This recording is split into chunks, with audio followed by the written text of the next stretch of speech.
I lived like a celeb at the Cannes Film Festival.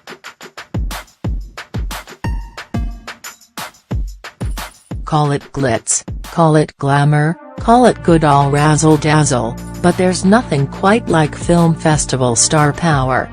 Each fest, be it Sundance's charmingly undone snowstorm-ready attire, Tribeca's city-ready cool, or Venice's sweeping gowns, begets a new bona fide red carpet moment.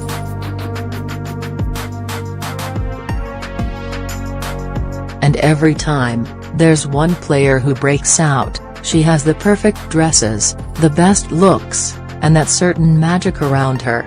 Who wouldn't want to be that girl for a day?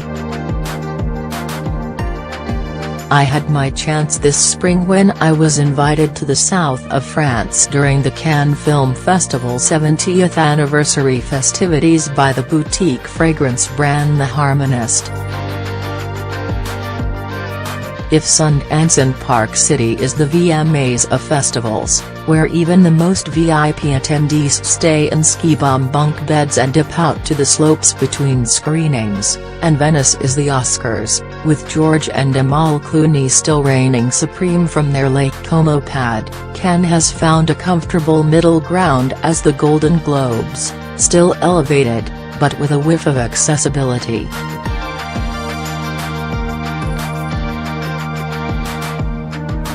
And you're encouraged to drink. I also happen to be growing out a Mick Jagger-inspired mullet chop. How to compete in the shiniest arena? By consulting Living Proof Global Creative Director Michael Sean Corby pre-departure and confessing my trepidation. You have to embrace the extremity of the cut, he said. Think of what a model would do. Let it be severe. I was sent on my way with instructions to buy oversized barrettes in 2 colors and stack them in alternating layers, slicking my hair back from the temple down into a sort of beaver tail, with a slightly teased front to glamorize take on Joe Dirt hair, and then given enough products to necessitate checking my luggage. Adriana Lima at Cannes, left. Zoe Kravitz at Tribeca, center, Nicole and Keith Urban at Cannes, right, Getty. With the realization that if I could make it there, any formerly paralyzing black tie wedding or fundraiser back home would be a piece of cake, I pack the most aspirational dress I own, archival black and white Valentino, very Julia Roberts accepting her Oscar, and tuck lipsticks into the bodice. My hair products have taken up every last square centimeter of my suitcase.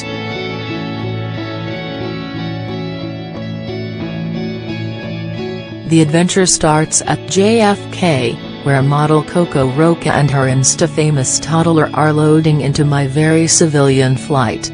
There's nothing to take the sting out of economy quite like seeing a famous face struggling through your same layover in Germany. Once in Cannes, it becomes clear why Roca might have had difficulty finding other transport. The city is teeming, festival-goers, film students, stars, and tourists all saunter down the Croix-set, where boutiques and 5-star hotels are topped by billboards plastered with Harmonist ads. The brand is hosting a rooftop pop-up retreat inviting visitors, including Orlando Bloom, Catherine Deneuve, Juliette Binoche, and Melanie Laurent, to an ancient Chinese-inspired astrological reading to guide them to an assigned element and, ultimately, the scent that suits them best.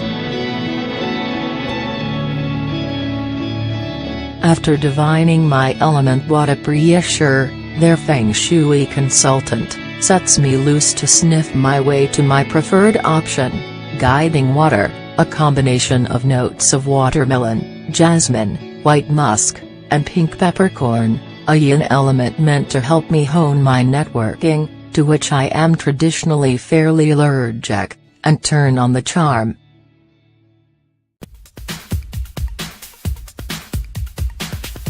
Once out of the harmonist's delicately scented dairy, I've planned to use my limited time as any festival goer would, which is to say, in as close proximity to Rihanna as possible.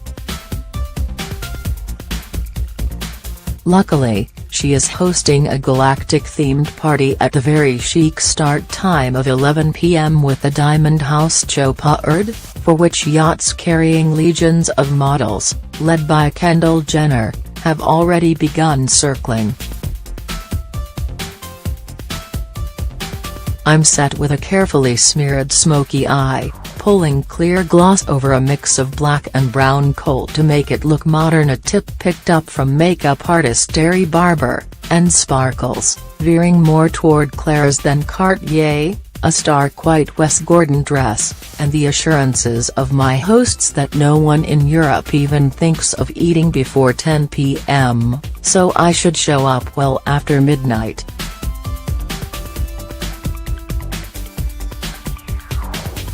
Tell that to the doorman who meets my 1 a.m. entree with a raised eyebrow and a stern, "The party is over."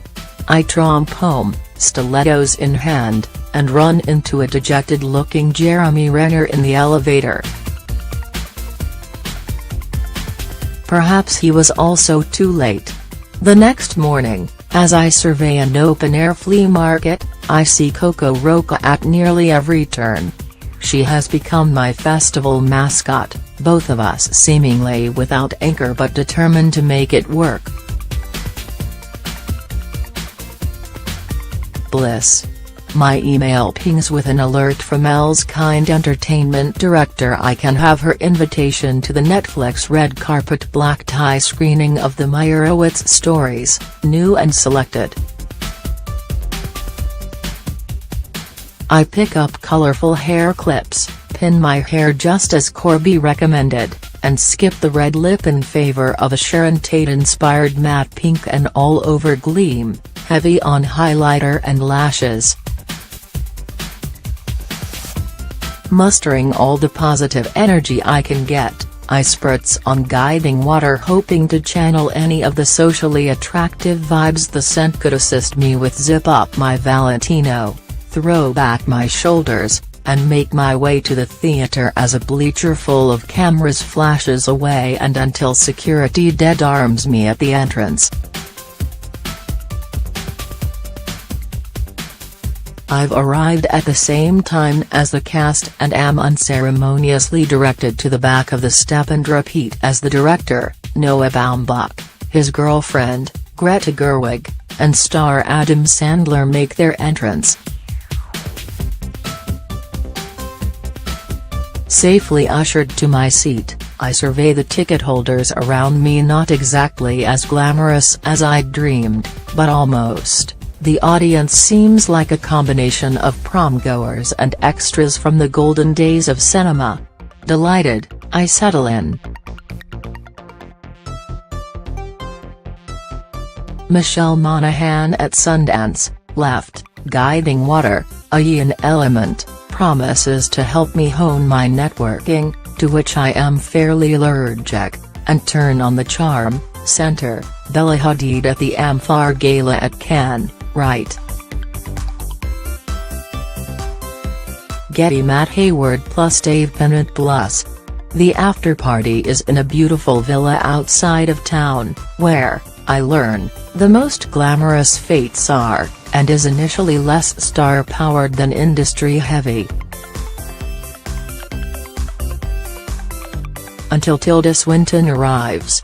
Attempting to casually walk by her on the way to the bar, I slip nearly the whole way down a marble staircase on my heel and am deposited at her unblinking feet. Defeated, I try a different staircase in hopes of making a quick exit. Instead, I find myself at yet another part of the party. Netflix has rented not one home but two, and apparently all the cool kids have congregated at this one. Dustin Hoffman, carrying his wife's dramatic silk train, bids me a very polite good night. Julie and Moore and Emma Thompson whisper around a patio table under twinkling tree branches. I perch on a fountain's edge with a glass of sparkling water, watch a very animated Ben Stiller, and chat with the young director who makes a very compelling case for a quick trip to Corsica. It must be the perfume. The ground is littered with abandoned champagne flutes, and inside, the villa is set up for a dance party that hasn't even begun yet. The crowd is decidedly sparklier, but I'm ready for bed. Even the most glamorous parties, I'm coming to learn, aren't that fun when you don't know anyone.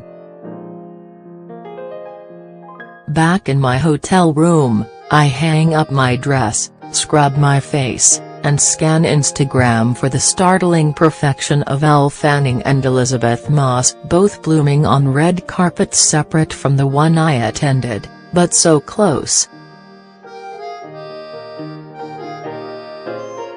I gather my bags for my flight the next day, tucking in my bottle of guiding water for the next time I need a little liquid courage, and steal a final peek out my window at the moon glinting on the Mediterranean.